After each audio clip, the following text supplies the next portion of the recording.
Welcome to Proles of the Round Table.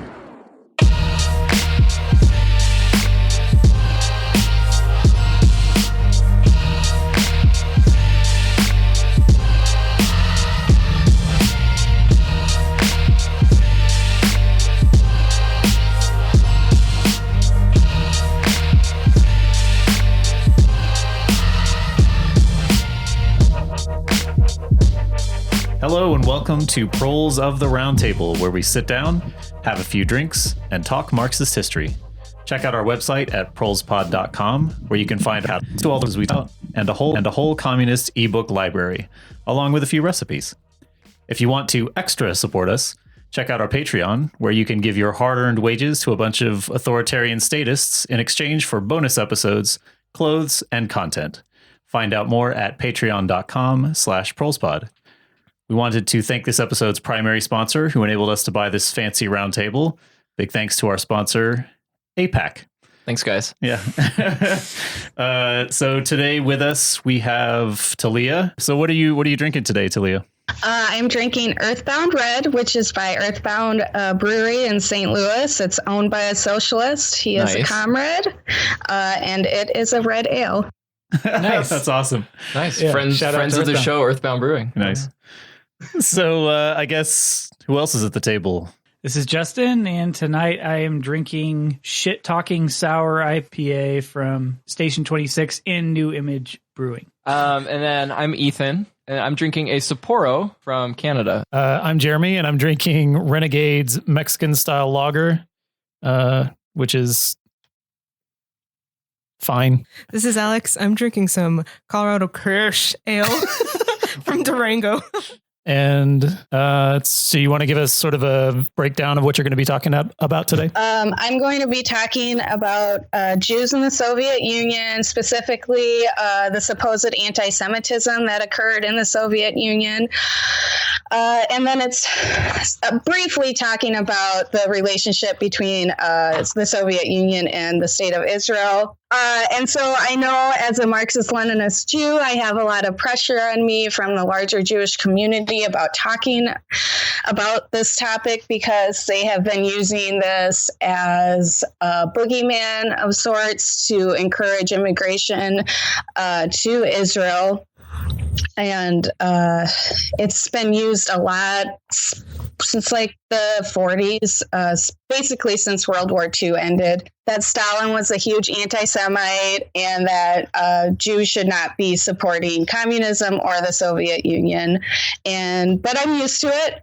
I am an outspoken anti-Zionist Jew, so the larger Jewish community hates me anyway. So Here I am. Well, Talia, braver than U.S. Marines. Thank you for your service. Yeah, thank you. Giving you the red salute. So I guess where do you want to begin? 500 BCE. It's like a whole nother art episode. Like, we're going to start thousands and thousands of years ago. Here we go again.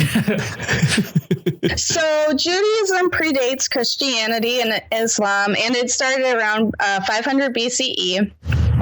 In the Middle East. And what set it apart from the other tribes in the area was that it was monotheistic, which means they only believed in one God. Other tribes believed in multiple gods, which is polytheistic. So other tribes were like, we don't trust these people. Why do they only believe in one God? They're not getting tattoos. They're not mutilating their bodies. I don't understand who these people are. So they were seen as like outsiders, not to be trusted. So it was that way for years and years and years. And back then, there were 4 major holidays. We just celebrated Shavuot last night, actually, which is like the spring holiday of sorts. So during this, Jews from all around would come to the temple and bring animals to sacrifice to the high priests. And that's how Judaism was up until 70 CE, when the Christian Romans destroyed the Second Temple. And the only thing that's remaining of that is the Western Wall, which is in Jerusalem still.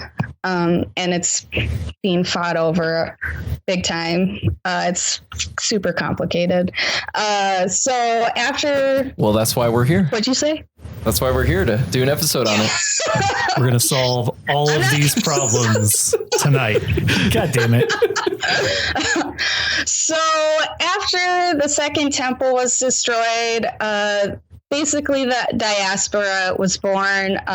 Jews fled from the Middle East. Some went to North Africa and other parts of the Middle East, Europe, and Spain. And they had to learn how to survive without this temple, without this one place they all went to. And this is where rabbis start becoming the leader of the Jewish communities wherever they're at. So the Jews that went to Eastern Europe, they had the language of Yiddish, which is a derivative of German, and they're called Ashkenazi, and that's who we will primarily be talking about because they were in Russia. Sephardi, they went to Spain, and their language is Ladino, which is a derivative of Spanish. And the Mizrahi are the Middle Eastern and North African Jews, and they used Arabic, but used the Aleph-Bet, which is the Hebrew alphabet. Nice. So over time, Christianity has mainly been leading the charge of anti-Semitism. They've placed economic restrictions on Jews, like by making them money lenders and tax collectors, which ties into the whole stereotypical Jew who's money hungry and all that. So that's really the Christians' fault. Yeah, that was like a huge thing in it was all across Europe, but specifically in the UK, they were not. It wasn't the UK at that time. Right. England. They weren't allowed to sell things, like be merchants. Which is why they became money lenders and tax collectors. Yeah, they weren't allowed to loan out money. Yeah, Christians weren't. Yeah, right. That's exactly the other side of it, is that Christians were not allowed to loan with interest because that was usury. So Jewish people, that fell to Jewish people, but on the other side, they also were not allowed to sell property, to sell goods, at participate markets, in the exactly. market. So Absolutely. Yeah, they got screwed. Jews have been screwed for a long time. Since 500 BC. Yeah. And they were also banned from owning land. Yep. Yeah, so in the 1400s, the Jews were kicked out of Spain due to blood purity laws. And part of this, I read this really good book called Jewish Pirates of the Caribbean. Nice. And it just talks about these Jews who fled Spain and became pirates and went to Costa Rica and Puerto Rico and places like that. And it's a good book. We'll have a link in the episode description. Okay. They were also blamed for the Black Plague. This is a pretty horrible part in Jewish history. So when the Black Plague happened, we all know that it's the Christians' fault for killing all the cats who were killing the rats were the ones who had the Black Plague, but Christians are stupid and think it's the cat. I'm a cat person, so this really pisses me off. Yes. Yeah. Christians have a real bad track record of everything. Of most things. of radical self-ownership. So these Christians were saying that Jews poisoned the water wells, but they were the Jews were less affected by the Black Plague because they were put into ghettos, so it wasn't spread around them. And in Judaism, you're always supposed to wash your hands after you go to the bathroom, before you eat, after you've handled a dead body. You're always supposed to wash your hands. Well, and to be fair, I always wash my hands after I handle a dead body also. Every day. So I don't know why that's so. Yeah. I don't know why that's so radical. I mean, like we talked about in the art episode, at this point in Europe, people are just Europe is a shitting in the streets. place. That's my favorite. Well, they were just disgusting. So yeah, the fact that Jewish people were being radical by practicing basic hygiene is crazy, wild. In that, because cleanliness is a pretty fucking big deal in Judaism. And so over 300 pogroms took place. And pogroms means massacre. So over 300 of those took place, and over 100 Jewish communities were completely exterminated. Oof. Yeah. Over what period? In the 14th century? During the Black Plague. Oh, okay. So basically, there's always been pogroms going on after Black Plague and trying to destroy Judaism, trying to make them convert. And they've always been the minority, and they've always been the scapegoats for economic problems and placed into ghettos and just trying to eliminate them from society. So that's my overview. Not great. Really fun history of the Jews. Yikes. Not great. So now we're going to go into Jews in Tsarist Russia, which is Also not great. pretty terrible. So anti-Semitism was brought forward by the national bourgeoisie in Tsarist Russia. So many of the Jews spoke just Yiddish, and they weren't allowed to learn Russian. And, like Russian's the primary language, so they're completely eliminated from getting any jobs in Russian society. They were barred from having a successful life. And I really want to talk about Trotsky right now. Just Getting ready. So the thing about Yiddish is really important, and Trotsky refused to learn Yiddish because he thought it was beneath him. Oh, fuck. His dad was a freaking kulak. And then he complained about not getting along with the other Jews and around him because he couldn't understand what they were saying. It's like, fuck you, dude. Like, so that's my whole spiel about Trotsky, like not wanting to learn Yiddish. That's it. Thank you for listening. So then the Pale of Settlement was set up, which is where Tsar Alexander I isolated the Jews from the rest of society. He banned them from living in rural Russia because he didn't want them to be farmers. And then education was really restricted for Jews through the use of quotas, because an educated Jewish population, as we will see, results in revolution. And then pogroms were a tool used by the Tsar to keep the Jews in check between October 18th and October 29th, 1905. Pogroms occurred in 690 towns, settlements, and villages, and tens of thousands of Jews were killed or maimed. And this is all done by the Tsar and his government. As an aside, I think the last book that Alexander Solzhenitsyn wrote was History of Tsarist Russia. And he was basically like, actually, the policy against the Jews was a good thing. Not a joke. He was a raging Solzhenitsyn anti-Semite. was, he's trashed for a number of reasons, but that's a huge one. Adding on is to like that, just a fucking horrific anti-Semite. Not surprising, anti-Soviet, anti-Semite. Like that's why they go together. And that's why when you see all of these, I mean, there was a thing that was going around Twitter recently. It was someone like talking about how sad it was that like the royal family got murdered and all this stuff. And I mean, it's specifically, it happens a lot in Orthodox Christianity, but like you see it in Catholics too. Just like in the Orthodox Church, the Tsar and his family have been canonized. Literally canonized. And there's this, exactly. And there's this whole thing about like, oh, listen, like it wasn't actually that bad. Like he educated his people and all this stuff. And like, one, that's not true. And two, it's completely ignoring this horrific history of, specifically against like Jewish people, but also all these other ethnic minorities. Yeah. So basically, fuck the Tsar.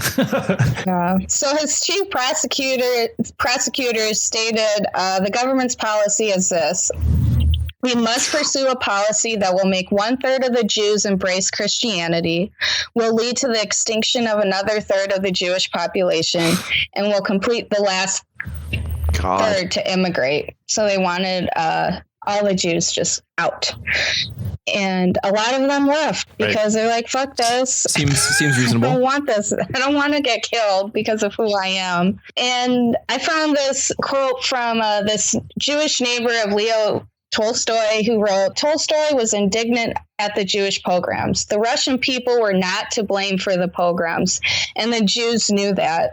So the people were in support of the Jews. It was just a government that was a piece of shit. So around this time in the late 1800s, there was Theodor Herzl put forward this new thought of Zionism and going to Israel to create a Jewish state.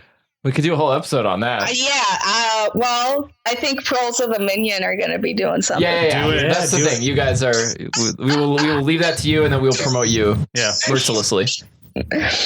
So in response to this bullshit idea of Zionism, the Jewish Bund was formed in 1897, and it was a group of Jews who were committed to Doikyat, which is the Yiddish word for here-ness. So their thing was, there's like a new movement called the Neo-Bundists, which I'm sort of a part of, and I sort of support, is that what matters is that we're here, wherever we are.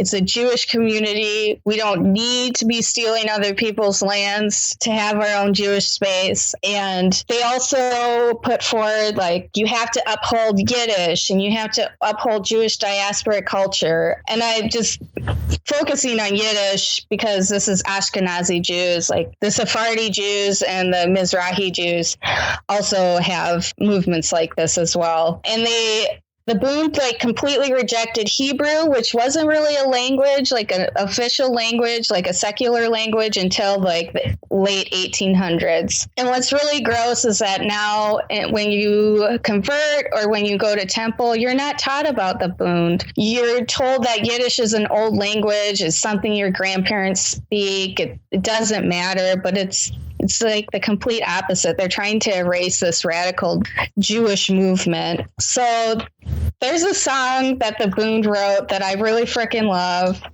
and it's called "Oh You Foolish Little Zionists." I'll just read. Nice. I'll just read a little of it. Oh, you foolish little Zionists with your utopian mentality, you better go down to the factory and learn the workers' reality. You want to take us to Jerusalem so we can die as a nation. We'd rather stay in the diaspora and fight for our liberation. Ooh. Fuck yes. Outro music? Yeah. It is kick-ass. And it's in Yiddish. It's so good. I freaking love it. And like in Yiddish, it was so powerful. And I think that's why it's like the language of the working class Jew. And I think that's why so many Zionists are scared of it, because it harkens back to like a really radical time in Jewish history. So from there, I'm going to talk a little about the Jews during the Revolution and the Civil War. This is when things start to get a little spicy. Okay, so in 1914, Lenin wrote that no nationality in Russia is as oppressed and persecuted as the Jews. And then during the Revolution, there was a overabundance of Jews involved, many in leadership positions. Immediately, the educational quotas were lifted, ghettos were abolished because London is the coolest. Yes. And in July 1918, the government called for the destruction of the anti-Semitic movement at its roots by forbidding pogromists and persons inciting to pogrom. The government actively fought against anti-Semitism during the Civil War through the press, including publishing over 100 books and brochures opposing anti-Semitism. And then there's the White Army. Very good people. Some fine people. Assholes. So just America sided with the White Army. They had one pogrom that ended up killing 60,000 Jews. Jesus Christ. And altogether, 180,000 Jews were killed and 300,000 Jewish children were orphaned. The White Army also carried forth that conspiracy of Judeo-Bolshevism. And the Protocols of Zion, which Henry Ford had in every single one of his shops. And the Protocols of Zion is something where it was a made-up book that put forward that Jews were controlling the world, that there was like some huge global conspiracy that Jews were going to take over. And this is also the reason why a lot of these programs existed, and partly the basis of the Nazis, why they came to power. And we even see that sometimes it's referenced today, and especially you have to be careful when you talk about Israel, because sometimes when people talk about Israel, they start to quote Protocols of Zion, and it's like, don't do that. Like, it's completely false. So when people are doing that, that's the narrative of like, oh, like Israel is has all this like influence and they're controlling a lot of the Western countries and that sort of thing, right? Yeah, and it's like, it's really America controls Israel and Israel will do its bidding. And it gets super hard to talk about without sounding horrible, but you just have to be, it's a very fine line you tread when talking about Israel and when talking about Jews.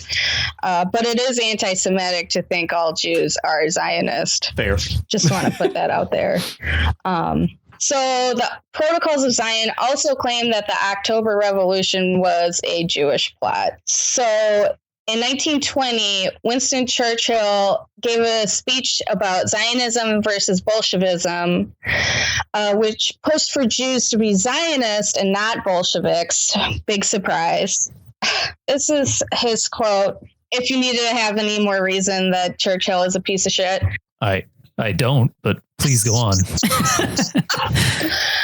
This movement among the Jews is not new. From the days of Spartacus to those of Karl Marx and down to Trotsky, Bella Kuhn, Rosa Luxemburg, and Emma Goldman, this worldwide conspiracy for the overthrow of civilization and for the reconstitution of society on the basis of arrested development, of envious malevolence, and impossible equality has been steadily growing.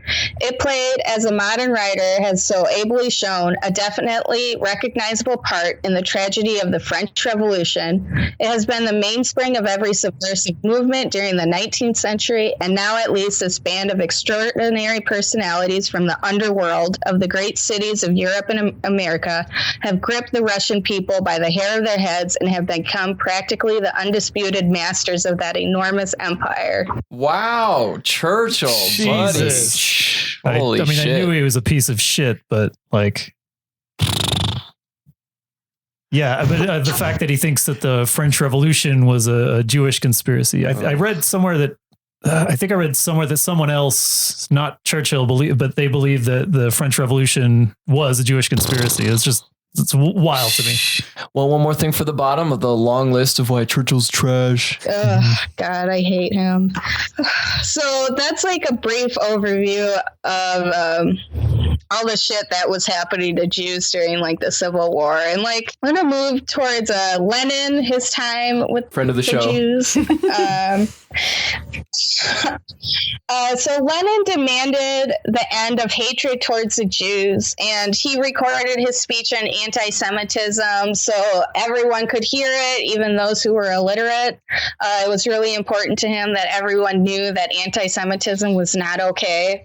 And it was Soviet policy that Jews needed to get into productive labor because at this point they were basically beggars because they had no skills. They were barred from education up until this point, and they wanted them to be farmers. So in the 1920s, Lenin set up secular schools to teach Yiddish, but many parents decided they wanted their children to learn Russian instead. It was a weird time. Like, they wanted to modernize. They wanted to learn Russian and to fit in with the rest of the society. But a lot of the parents were like, oh, no. Some kids didn't want to learn Yiddish either because they just wanted to fit in. They wanted to integrate into Soviet society and rejected their parents' traditional ways. The Soviet Union was really pushed forward, like sponsored communist, inspired Jewish culture, like during Passover in the 1920s, they created a red Haggadah, and the Haggadah is the book that you read during Passover. And I have a copy of it, and Nice. It is lit. That's awesome. Sounds amazing. That's fucking cool. It talks about how awesome communism is and it focuses on the idea of here-ness. Like at the end of Passover, you're supposed to say next year in Jerusalem. They take that out. It's just, I highly recommend. I'll put it in my bibliography, but it's cool. That's sweet. Yeah, that's dope as fuck. Yeah, I really want to put together like a red Passover like next year, hopefully, Hell and read the yeah. Red Do it. Haggadah. Hell yeah. In 1919, the Jewish State Theater was established. They put on a lot of Yiddish plays. Ethan just got laser eyes. Yeah. No, that's I didn't get. I'll talk didn't about get it. the I'll memo. talk about it in part 2 of the art episode. But like, they were doing some amazing stuff from in the 20s and 30s. Is it? Oh, jeez. Just kidding. I'm an art history major, so. Talia, you're breaking up. Good one. So then, on August 29th, 1924, Lenin establishes the Komzet, which is the primary goal of Komzet was to help impoverished and persecuted Jewish population of the former Pale of Settlement to adopt agricultural labor. Other goals were getting financial assistance from the Jewish diaspora and providing the Soviet Jews an alternative to Zionism. So Lenin set up the way towards Birobidzhan, which I'll talk about a little later. Okay. He did that in So then Lenin 1924. Yeah, I was gonna say he probably died like a month later, right? It's super sad. Why were you laughing then? You laughed to keep from crying. Yeah, that's Yeah, what it that's is. Okay. true. No, he was too good for this world. His head got too big. Oh, God damn it. Oh, wow. God damn it. People who didn't see the Stalin movie or thing. Bonus episode. Yeah, that's it. They aren't going to get the joke. So then Lenin dies, Stalin takes over. Thank God. He's the best. So for my research for this part, this is like the meat of everything for me is like combating these myths about Stalin. So to talk about the supposed Soviet anti-Semitism and to understand these accusations, these accusations started immediately after World War II, and they ended as a way to discredit the Soviet Union and Stalin. But with my research, I tried to read as many Jewish writers from that time period to get what they were saying, and they were debunking all this shit. So I'm going to be relying on their writings. Hell yeah. Well, but didn't they have to say that, or else they'd get purged? Oh, God. Ethan has been purged from this podcast. Who? Okay. So there's a lot of talk of Zionism and going to Palestine. It kept on growing. And the Bund was like, no, we can't go to Palestine. That's not our land. What are you doing? We need to stay here. So the Soviet Union decided to give the Jews virgin territory so they didn't have to go to Palestine. Stalin established Birobidzhan on March 28, 1928. It was located in Siberia. Its climate was a lot like Minnesota's, where it was pretty cold winters, but they were dry. Summers were sort of muggy. There were mosquitoes. The settlers arrived. No pre-existing population was displaced like Palestine. And it was open to not only Jews, but anybody. And it still exists to this day. And their flag is awesome. It is white and it has a rainbow in the middle. It is so cool. And Yiddish is still taught in Birobidzhan. So Soviet Union was the first to set up in the world a Jewish autonomous region before Israel, before anything.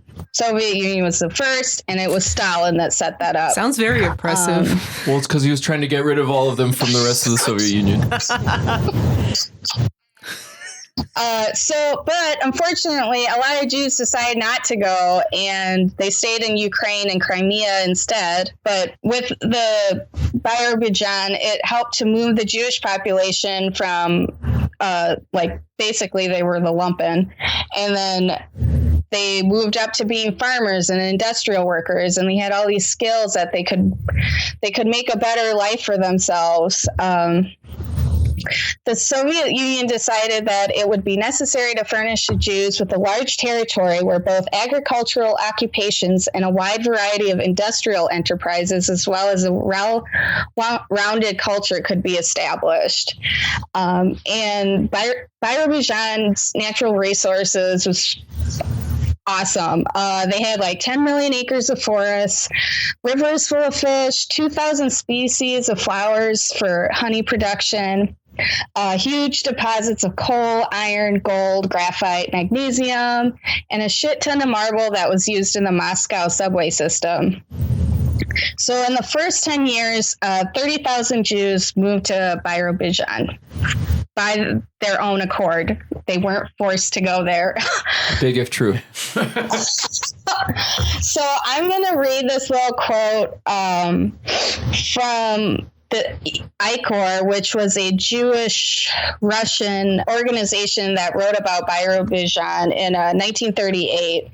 And I'm just going to read the last paragraph because I thought it was spicy. On August 29th, 1936, the Soviet government took the opportunity to make public a special statement that the Jewish workers in Birobidzhan had earned the government's complete confidence, and that greater effort would be exerted to develop the Jewish autonomous territory with all possible speed.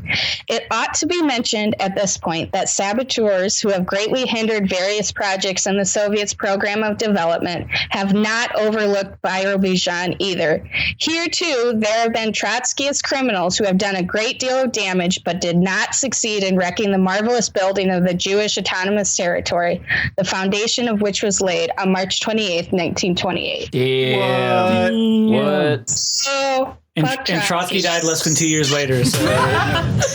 So Stalin supported Yiddish programs. There was a huge ass publishing of Yiddish books and newspapers that were encouraged by the state. There had been no pogroms or charges of pogroms since Soviet control in 1920. And on January 12th, 1931, in a speech to the American Jewish News Agency, Stalin described anti-Semitism as a form of cannibalism. Damn.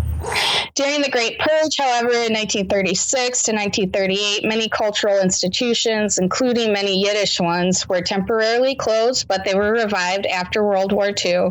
On November 6, 1941, Stalin said, "In point of fact, the Hitler regime is a copy of that reactionary regime which existed in Russia under Tsardom.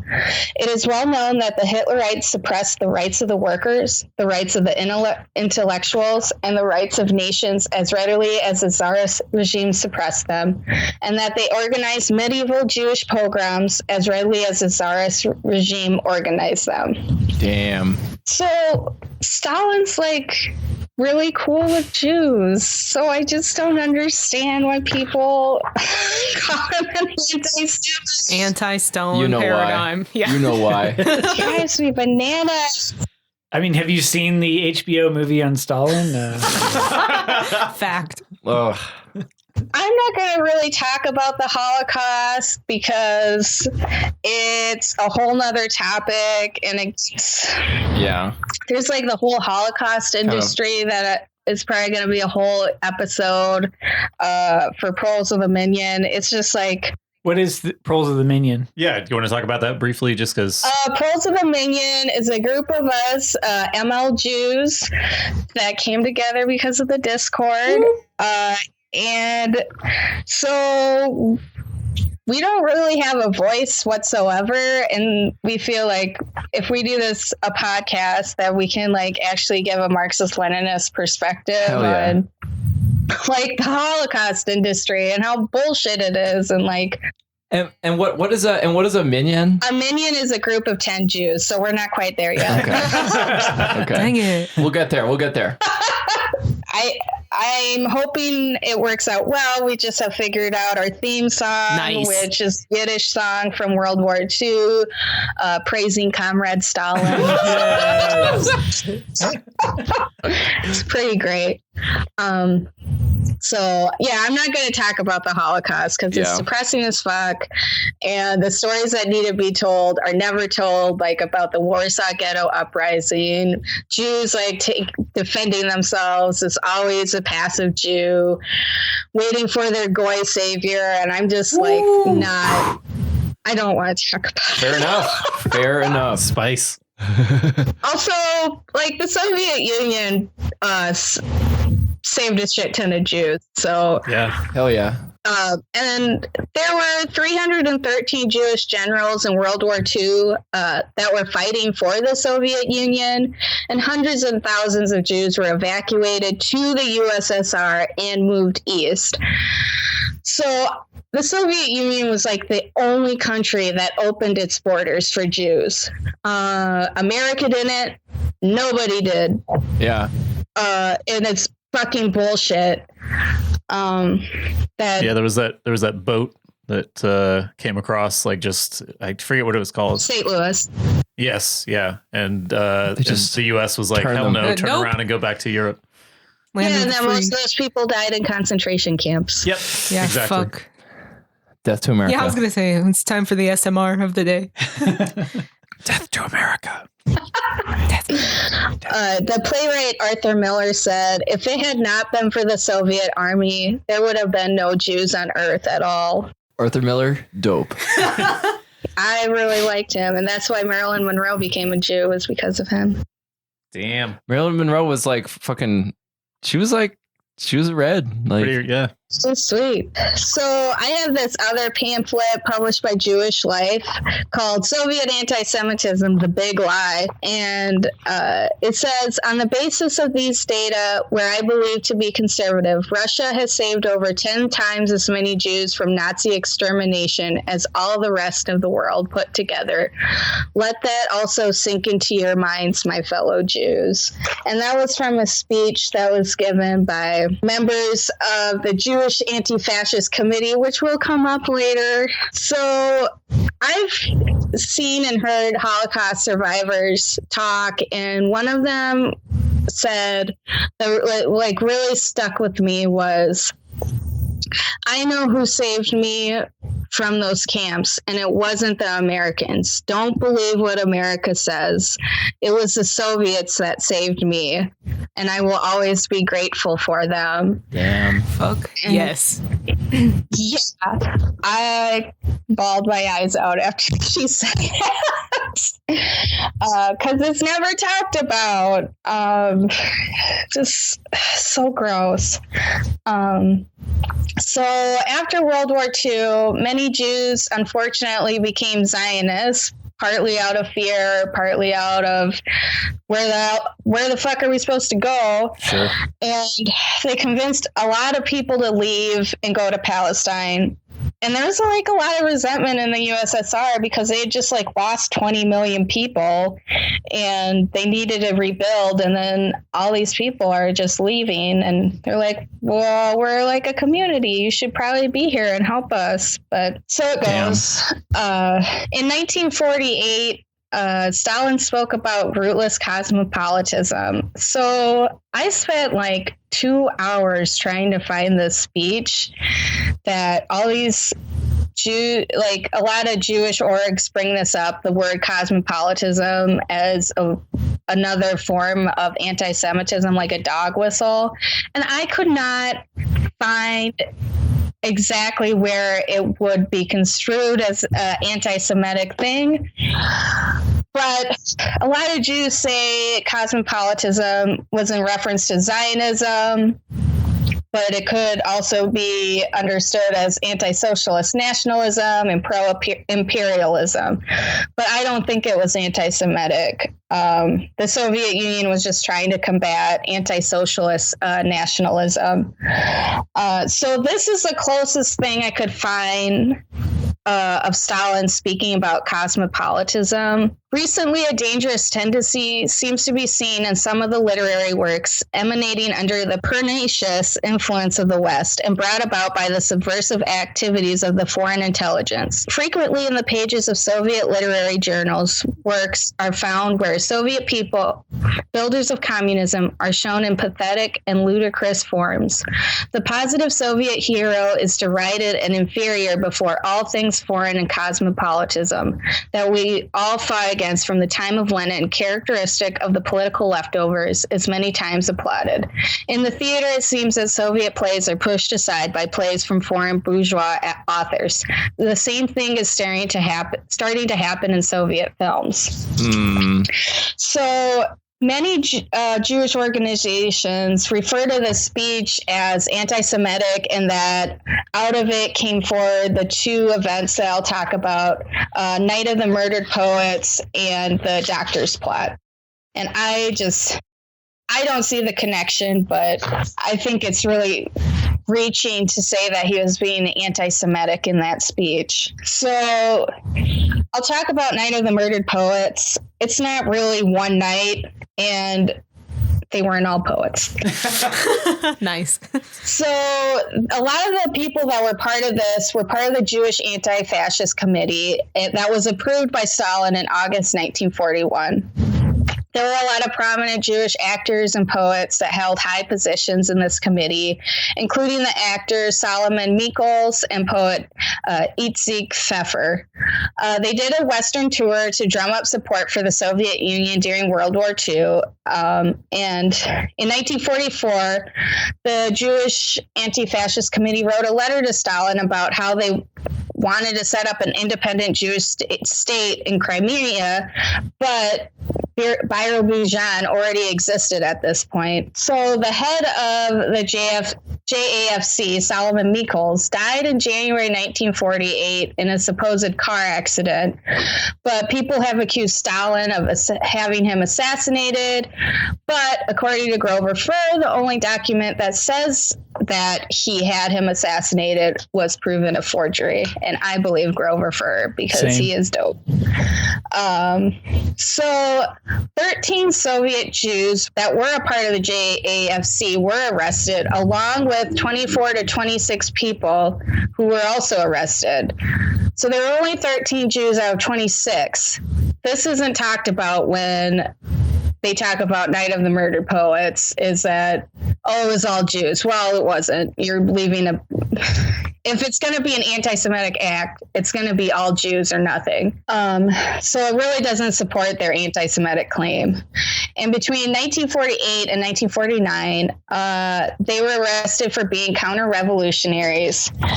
And according to this book called Jews of the Soviet Union, which I was really hesitant about picking up because it's written by an Israeli and it's really harsh on Stalin, but they're the ones who say it was like 24 or 26 people, not all of them were Jews. And they also say that the cosmopolitanism thing isn't really anti-Semitic at all. I'll have it in my bibliography. Nice. So their charges were armed insurrection with the aim of severing the Crimean region from the Soviet Union and establishing there a Jewish bourgeois and Zionist republic, which would serve as a base for American imperialism. A plan which had been put forward by the Americans in 1943 during the visit of Solomon Michels and Pfeffer to the USA, and which has to have been implemented with the aid of Jewish organizations such as the Joint, the Bund, and Zionist organizations, espionage on behalf of foreign states, bourgeois nationalist activity and anti-Soviet propaganda, and organization activity forbidden by law. Is this the same thing that Molotov's wife was arrested? Yeah, she supported the establishment of a separate Jewish ethno-state in Crimea, but I don't think she was saying severed from the Soviet Union. But yeah, she was arrested, charged, and kept in prison for until Stalin died. Yeah. Did they let her out afterwards? Yeah. And the first question she asked was, how is Comrade Stalin? Literally, she was like, you know. Oh, Yeah. And they told her that he was dead, and she cried. And she cried. Yeah, Aw. she broke down in tears. Wow. that's how I feel. So they were all tried and convicted for that. And there's proof that they were trying to do that, especially there was that letter to Stalin that they sent in 1944 saying, hey, we want to set up our own Jewish state. We have a Jewish state at home. Just go east. They were tried, convicted, and executed on August 12th, 1952. So it wasn't, when they give it a name like Night of the Murdered Poets, you think they're like going undercover and dark at night and killing all these Jews. And it's like, no, they had a trial. They were convicted and they were rightly executed. Yikes. So if this was an anti-Semitic act, a hell of a lot more Jews would have been arrested. They were not arrested for being Jewish, but they were arrested for being anti-communist. And a good test to see if something's anti-Semitic or not is if all Jews are targeted or only some Jews are targeted. And in 1948, a lot of Jews were awarded with Stalin prizes for the arts. So it wasn't really just all Jews, all like Jewish artists. Including friend of the show, Sergei Eisenstein. Yeah. Because, so with Mikols, wasn't he got run over, like he got run over by a car, didn't he? Yeah, he did. I mean, wait, so I've got his Wikipedia article. Listen to this. Comrade Wikipedia. No, listen to this. In 1948, Mikols was murdered on the orders of Stalin, and his body was run over to create the impression of a traffic accident. Oh. Citation needed. Hey!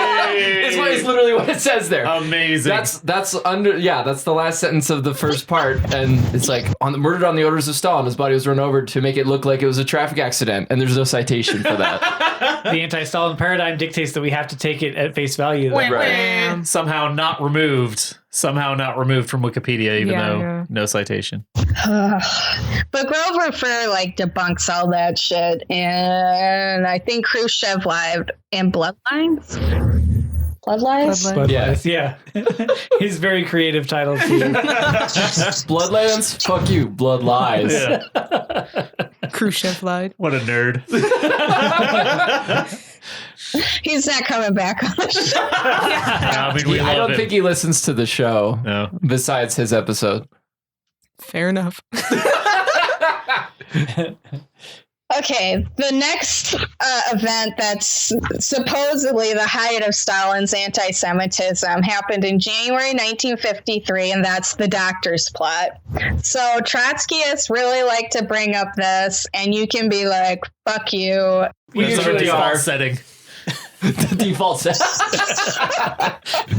So there is a claim that a group of doctors who are mostly Jewish, again, they weren't all Jewish, some were Jewish, were plotting to kill high-ranking Soviet leaders, including Stalin. So Khrushchev tried to portray Stalin as the mastermind of this, or pushing forward this anti-Semitic plot, even though Stalin was made aware of the supposed plot in 1948. An investigation took place. Stalin thought it was whack. Stalin called Pravda on February 27th or 28th to cease publication of articles involving the doctor's plot.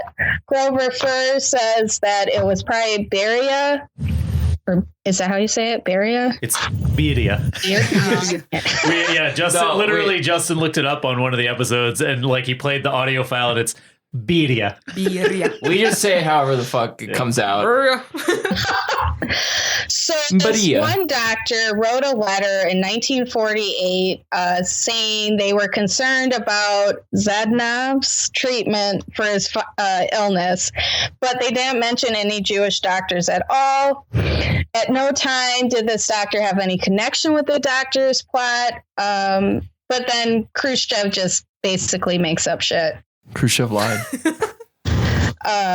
So it was Beria who stopped the doctor's plot frame-ups, who freed the doctors and arrested those who were responsible. So all of it was bullshit. Stalin thought it was bullshit. If he thought it was really important, he probably would have dealt with it back in 1948 when he was first made aware of it. And so, and it was, I believe, 13 doctors. Is that correct? Yeah, and they weren't. And they weren't all Jewish. And on top of that, and which is something that we talked about on the that shitty Stalin. What's the other shitty Stalin movie you reviewed? No. Death of Stalin. Yeah, on Left Media, which is no longer on the internet now. Oh shit, is it not? Yeah, it doesn't exist anymore. I saw that opening weekend. But anyway, what happened to our episode? I condole. No, like the podcast in general. Like, Yeah, I know. That's what I'm saying. So your episode's gone. correct. Yeah. Sad. The CIA got to it. Oh, Damn. man. But anyway, it's something that we addressed there because, like, in the narrative in the movie and in a lot of other narratives is that like Stalin executed these 13 doctors, and then when he was dying, no one was there to save him because he had killed all the doctors. But there were something like 500 doctors in Moscow and the outlying regions. Yeah. So like the idea that 13 doctors is going to And there were like 16,000 dramatically- people in medical school or some Yeah. nonsense like that at the time. So This shit just drives you crazy, doesn't it? it really It's like, does. well, in the Stalin movie that we watched last week, where he's like, "You need a prescription." He's like, "No prescription." It's like, no, and he's like, "No." did he go it's to okay. Mexico? Is that how Ramon Mercader was recruited? Ew. Yeah. Hey.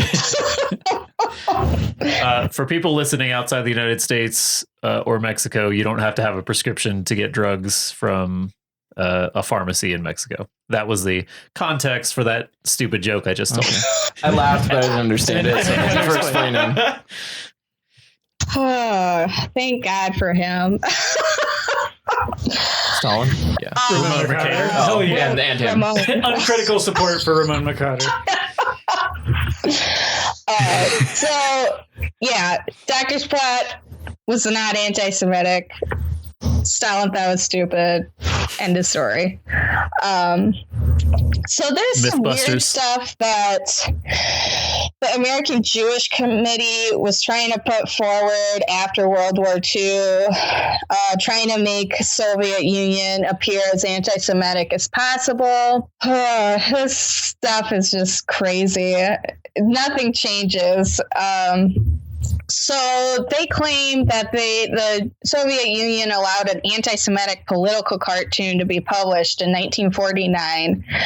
And specifically Newsweek put forward that this cartoon, which is as a man who's traveling with a suitcase, everyone knows in Russia that was a caricature of like an amalgamation of known intellectuals who preached cosmopolitanism. There are names on the suitcase that he's holding that included Jean-Paul Sartre, and only one name on the suitcase is Jewish. In Newsweek, however, they claim that the suitcase had the word Zid, which is a Russian anti-Semitic slur, but Newsweek had doctored the image and left off the entire name, which is André Gide, a French writer, and his last name's transliterated into Russian would be Zid. Later, a couple weeks later, New York Times, who also published this article, issued a correction, but they buried it like 4 paragraphs. As always Of course, happens. of That's, course. yes. Yeah, Yeah, and anytime there's like a story about the DPRK where they're like, oh, so and so was executed by an anti-aircraft gun. Oh, He's still several alive. months later he's still alive. The one in which he's executed by an anti-aircraft gun is promoted to shit, shared widely. Everybody sees it, and then the correction comes out, and nobody looks at it. Damage is done. Well, yeah, and then famously pro-Jewish publications like Newsweek and the New York Times. I mean, like, there's all kinds of horse shit. Like, the United States is like legendarily, like, has just been promoting anti-Semitic shit for like literally since we started, and so like it's ridiculous to have any sort of moral high ground for that. It's bullshit. And all of I'm including these in my bibliography, but I've read a lot of these articles put forward by leftist Jewish orgs who say that all of this anti-Semitic smear campaign is a way of pushing forward anti-communism because communism was so ingrained in the Jewish tradition that they didn't want Jews to feel a connection to the Soviet Union. They wanted them to go to Israel. Which is really interesting considering like how anti-Semitism was used as a deterrent from the Soviet Union in the early 1900s, like the whole Judeo-Bolshevik thing. Mm-hmm. And then, come 35 years later, and it's used as a way to talk Jews out of going to the Soviet It's Union. the like Schrodinger's Soviet Union. It's both a Jewish conspiracy and anti-Semitic at the same time. Yeah. And what really drives me crazy is when I looked up rootless cosmopolitanism on Wikipedia, they included this cartoon as an example of anti-Semitism. And I'm like, it's been debunked. Like this By the source that printed it. So is the Holodomor, but people keep pushing that agenda. It's just like, so a lot of from this point forward after the World War II, a lot what they say is anti-Semitic is just really anti-Zionist. Right. So the American Jewish Committee was leading the charge on this. American Jewish Committee was run by the wealthiest and most conservative American Jews. The president was head of AMICO. And as I said before, they wanted to disassociate Jews from communism and basically by inventing anti-Semitism in the USSR. So, I want to just talk a little bit. I have this quote from Albert Einstein. So he was part of like the American Committee for Birobijan. He was like a super supportive of it. He wasn't a fan of Zionism, but he said that we must not forget that in those years of atrocious persecution of the Jewish people, Soviet Russia has been the only great nation who has saved hundreds of thousands of Jewish lives. The enterprise to settle 30,000 Jewish war orphans in Birobijan and secure for them in this way a satisfying and happy future is new proof for the humane attitude of Russia towards our Jewish people. So Albert Einstein was really supportive of Russia, Soviet Russia, and Birobijan, and Comrade Einstein. yeah, Right. Well, shit. There's also like something that we have to bear in mind, I guess, from America is that like the two biggest anti-Soviets in history, like that had the largest impact on the global view of communism outside of this USSR, was when Trotsky came to Mexico and started shit talking the Soviet Union. It was extremely destructive to all of the communist movements in the West in general, but especially in the United States. Mm-hmm. And I imagine, I'm not speaking from any point of expertise, but I can imagine if you're a Jewish communist and this Jewish communist comes out of the Soviet Union and is like, actually Stalin's bad and he's an anti-Semite and he hates everybody. And then of course you're going to trust them because they are a communist. You respected them because they were the leader of the Red Army, all this kind of shit. Sure. And so like the destructive impact of Trotsky cannot be overstated because it was so bad. I mean, people lost their lives as a result of the like doxing of communists by other communists because of Trotskyism. Yeah, I mean, like it's sort of a meme here on the show to like make fun of Trotsky, but it has its roots in a fucking actual monster. like he did He's a terrible fucking person. things. He Yeah. was genuinely bad for He also the advocated global eugenics. communist movement. Well, that too. Boo. Yeah. Yeah. So I found out that Trotsky was trying to put forth the myth that Stalin's anti-Trotskyism was actually anti-Semitism. Yeah. What an asshole. Yikes. My like all-time favorite Facebook post that I've ever seen in my life was Stalin's most heinous crime was not killing Trotsky sooner. Yeah. I mean, it's hands down. Exile was not enough. I mean, literally, if he'd been executed in like 27 none of this would have happened. Like, we probably wouldn't have fucking Khrushchev, and therefore no Gorbachev. Stalin would still be alive. Yes, yeah. Preserved. He's 200 years old. Yeah, exactly. Because it was the doctor's plot that killed Stalin anyway. Ooh. Spicy take. Yikes. So then Stalin dies. You gotta Sad. pour one out. I cry every time. Days long and the night is yours alone. Hang on. Stop. Please stop. So Khrushchev came out with a stupid secret speech that painted Stalin as an anti-Semite, but also many books in the USSR that were published were attacking Zionism, but they weren't anti-Semitic because a lot of them were written by Jews. And then there's this,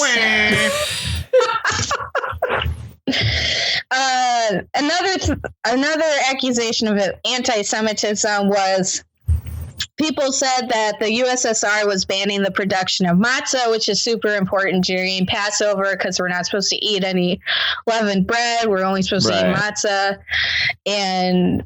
But in reality, the Soviet Union was like, government shouldn't be producing matzah. The individuals can produce it, but we're trying to keep a separation of religion and state. But matzah could still be produced. It's just the government wasn't going to produce it. What was Soviet policy on gefilte fish? Did you say what's the policy of gefilte fish? The Soviet policy on gefilte fish? It's delicious. official Soviet stance. That was the official. Yeah, I believe Stalin said that in a speech. He was like, gefilte fish, delicious. That's what I heard. That's what I heard. Delicious. Another supposed anti-Semitic thing was a special passport. So everyone in the USSR carried an ID called an internal passport, and then one aspect of this passport is stating your nationality. But if you were Jewish, you could either put you were Jewish or the republic that you were living in. But America's claimed that this was anti-Semitic, that you could put down that you were Jewish. Isn't it really the opposite of anti-Semitic? Because isn't it giving them voluntary? Isn't it giving them like the opportunity to claim like, you know what, I'm not Soviet, I am Jewish. Right. Well, I actually just saw this take on Twitter. Someone was talking about like, oh, my parents were like, my parents or my grandparents or something were Soviets, and I have their passport, and look, it says they're Jewish. Like, they were marked in their passports as being other, like they weren't just Soviet, they were Jewish. And then like there were some other people who were like, you dipshit. They put everybody had their ethnicity in there.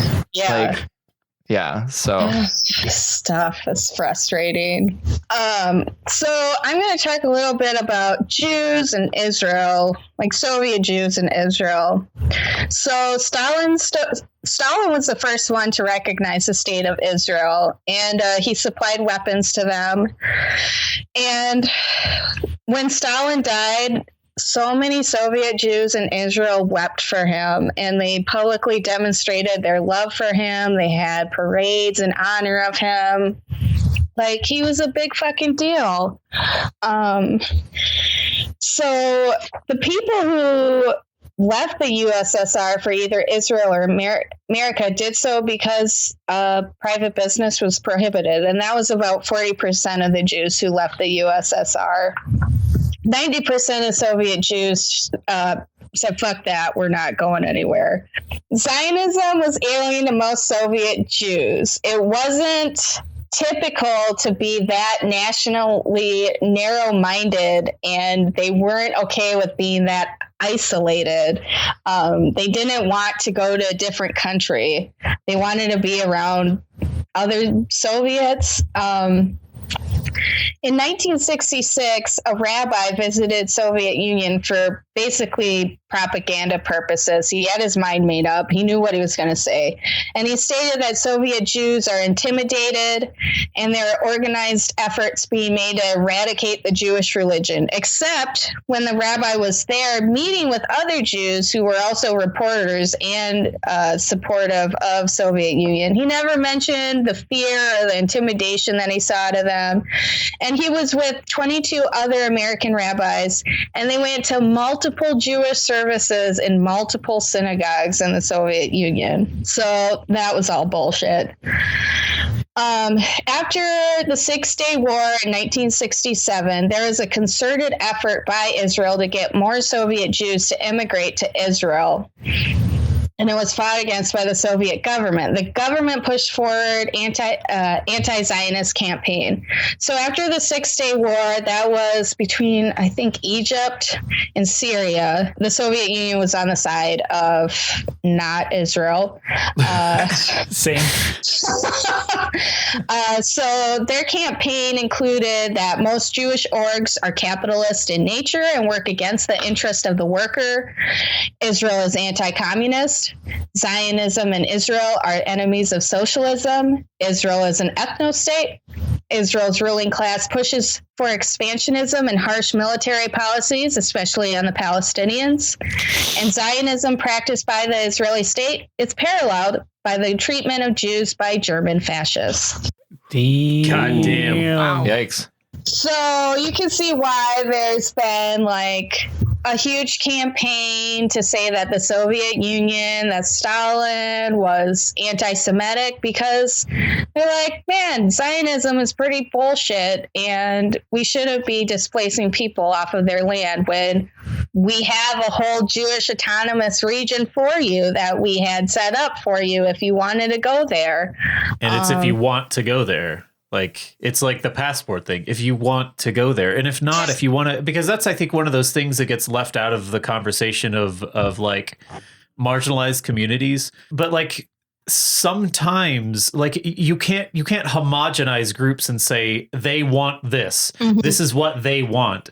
And so if you give people the opportunity to do a thing, but you also say you're welcome to be a part of us, we welcome you with open arms, mm-hmm. that's a much preferable way of dealing with it than either saying you must assimilate or you must be separate. Mm-hmm. You know what I mean? So yeah, Israel is pretty bullshit.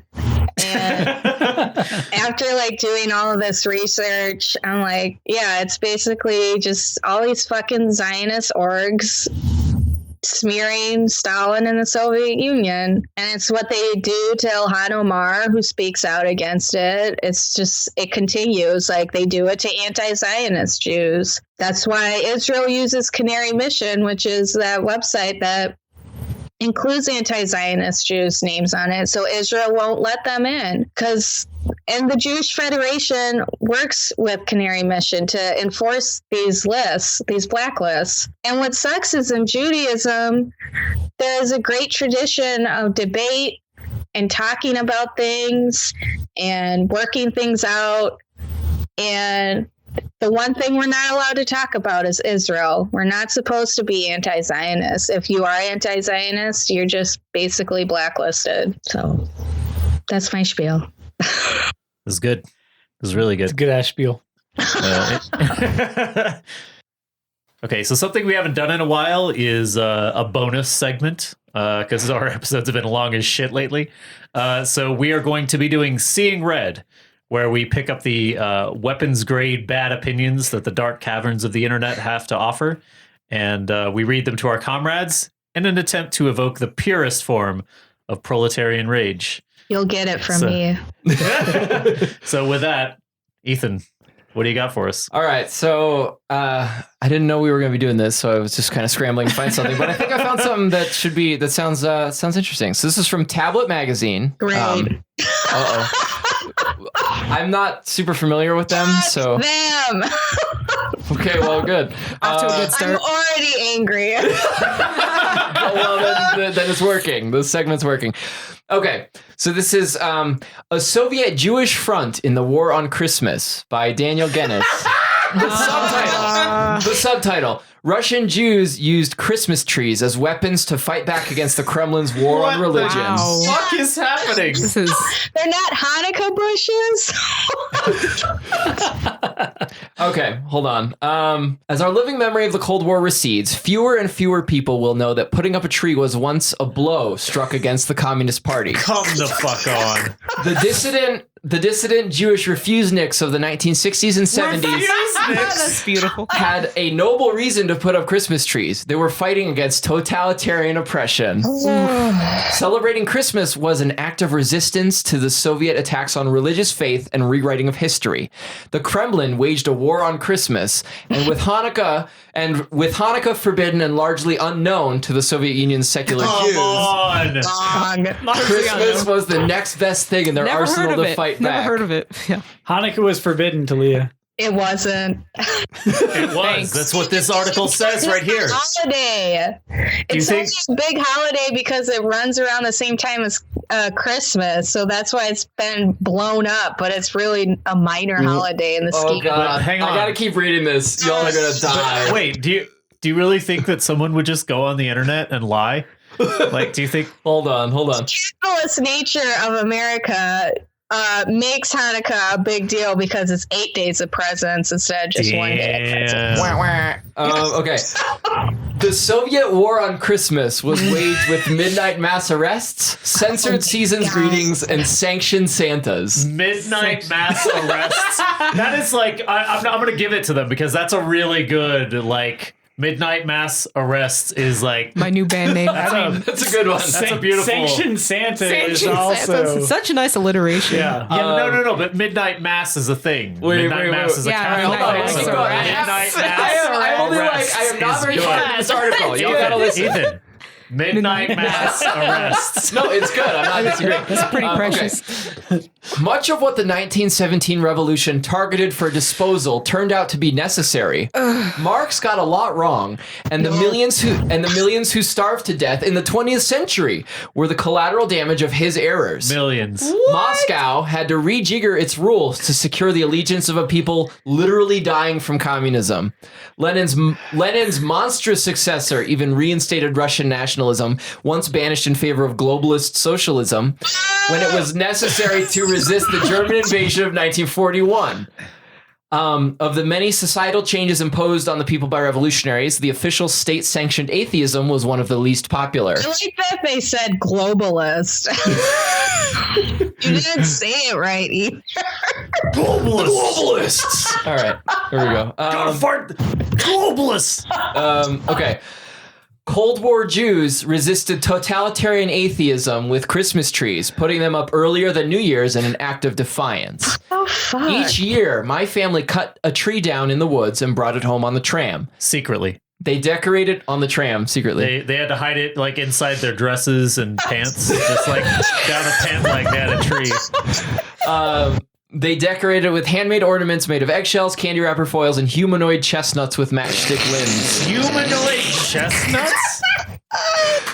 My grandfather, despite his shtetl roots, read the story of Christ's birth from the gospel on Christmas Eve. Why? The neighbors in the shared apartment Jews. Yeah, aren't they Jewish? What are they reading?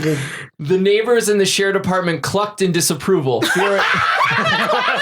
That's the real impression, is the clucking of disapproval. They clucked in disapproval, fearing the KGB's wrath, but no one snitched. Oh, okay. The So KGB's clucking of disapproval is actually an expression of fear of the KGB. They actually would have supported Jewish people celebrating the birth of Christ if they were not afraid of the KGB. They would have done a hat tip to it. Forbidding one to have a relationship with God while insisting that the Communist Party and Father Winter were good enough pleased no one. Of all the countries behind the Iron Curtain, Russia had the particular problem of a large Jewish population supported by Israel and the United States. Harassing the Jews... Hang on. Let me finish this paragraph. Harassing the Jews less than 30 years after the Holocaust was difficult to do, as it gave the West excellent propaganda. Jewish dissidents like Joseph Brodsky were put into insane asylums rather than camps or graves. Brezhnev's solution was to let the Jews leave, which proved quite beneficial for the nation that received the Jewish refuseniks. My family of 5 went with the equivalent of 90 $90. So there's a $sign, $90 each. Whatever that means. The summation of a lifetime of work, and we're happy to do so. Hasidic Jews helped my family when we received American asylum in 1977. The number of Russian Orthodox priests executed or sentenced to die in Arctic labor camps for conducting a Christmas mass will never be known more precisely than way too many. That's not why they were exiled. Rabbis and imams were treated no better. Even passively hearing the Shema or the Muezzin or a mass was enough to put you away. No, it and wasn't. Yet the people resisted. No, it was not. Soviet Muslims quietly fasted on Ramadan. Christians did so during Lent, and we knew what a Seder looked like even if we didn't have the texts of Haggadah to recite. The shabby trees of our past were our way of saying that Father Winter didn't pass muster. My grandfather read the Christian gospel because he claimed his human right to have a relationship with God. Just because it was the wrong religion didn't mean it was wrong. The intention was there. Whether it was expressed in the candles of a menorah or the ones perilously perched on a tree didn't matter to us or the KGB. They burned bright like the divine spark in each of us, and even Brezhnev couldn't blow them out. Ooh, that was... Well, mostly because Brezhnev, like, he couldn't breathe in deep enough to... Yikes. Yeah. Too many cigarettes. Too many cigarettes. There's another tablet article about Harry Potter being a Holocaust literature. Whoa, what? What is this tablet? Where's Taylor? Wherever he is, he was just like... Yeah, he felt a cold chill. And so they have, so at the bottom, they have more in, and it's like other it's the tags for this article, and there's like more in Christmas, Soviet Jewry, and Soviet Union. I don't know any Jews who would get a fucking Christmas tree and read from the Bible. Like, what the fuck is that? Ugh. Tablet is such trash. Like, I don't believe any of that. No, if you're reading about the birth of Jesus, you're not Jewish. Come on. They got Christmas trees that were banned, but they somehow brought home on a tram. Yeah, they snuck them in. But the humanoid. Okay, the KGB agents weren't on the tram. All right, so after that disastrous and terrifying. You asked for this. I did. Don't read the tablet. There's another article I wasn't gonna that we're not gonna read, but I was looking under the Soviet Union tag, and they had, why do American Jews idealize Soviet communism? Because it's the shit. No, the subtitle was perpetuating the romance of the Bolshevik regime, whose good intentions cannot mask the horrors imposed in its name. Oh God. So anyway. So I wanted to thank Talia so much for coming on tonight. Thank you for having me. Absolutely. Of course. Absolutely. And thank everyone for listening. There'll be some suggested reading that Talia will provide to us in the show notes. So our sponsors are all of our excellent fans on Patreon. As always, we have way too many to read each time now. And there's a lot this time because we haven't done it in a while. But since the last time we recorded, these are the new ones. Adam, Alex again. Spelled three different ways. All three of these are spelled differently, but it's three Alexes. Then we have and not our Alex. We shall take over. Spelled like our Alex. We're taking it over here. Then we have Anonymous, Arlene, Bel Shakur, shout out, Benjamin, other Benjamin, Big Thonk Ansi, Bobson, Brett, Chen, Cohen, Colette, Cowboy Goku, Daniel, Didi, Evan, Flatinka, Gage, Grenlith, Halim, Ian, Jasper, Joey, John, Jose, Joshua, Kirk, Lesbian Pope, Luce, Marcos, Mark, Matthew, other Matthew, Nick, Noah, Noor, not Jason, Ryan, Simon, Space Baby, Tan, Tip Top Wobble, Trenton, Wig Me, Yakov, Zach, and Zane. All of these people are inspiring and revolutionary, and they make it so much easier for us to make this podcast and have it sound pretty good. So some of our patrons actually started their own podcast as they read through Capital together. So you can search for Proles of the Book Club. Talia's on some of those. Yeah. So I'm Talia's on one. honorary guest of the show is on Proles of the Book Club. If you're interested in listening, and then again, Proles the Minion will be launching soon. We'll put it up on the main feed. And we're gonna share all of these, like when the book club things, because we gotta boost these super. We gotta boost these things. These voices are important. We wanted to thank Ransom Notes for our intro music. You can check him out on SoundCloud. Please don't forget to rate and review. Visit prolespod.com. Like us on facebook.com/prolespod and follow us on Twitter @prolespod.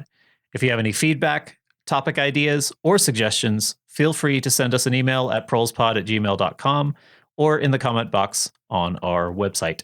Thank you for tuning in. Solidarity forever.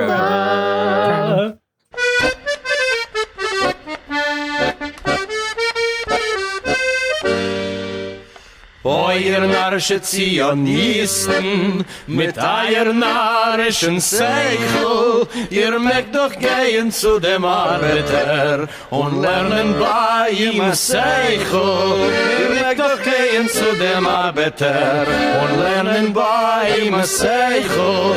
Ihr wollt uns führen kann Jerusalem, wir sollen dort Goldaien, wir wollen besser sein in Russland, wir wollen sich befreien. Wir wollen besser sein in Russland. Wir wollen sich befreien.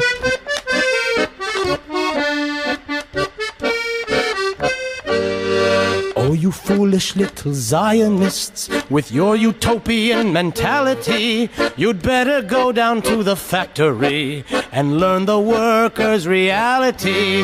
You'd better go down to the factory and learn the workers' reality. You want to take us to Jerusalem so we can die as a nation. We'd rather stay in the diaspora and fight for our liberation. We'd rather stay in the diaspora and work for our liberation.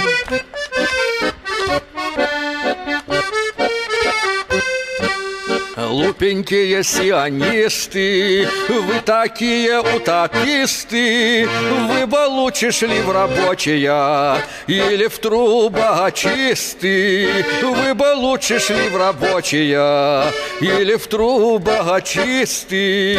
В Иерушалаим идти за вами не желаем, мы в России останемся бороться с Николаем, мы в России не останемся бороться с Николаем.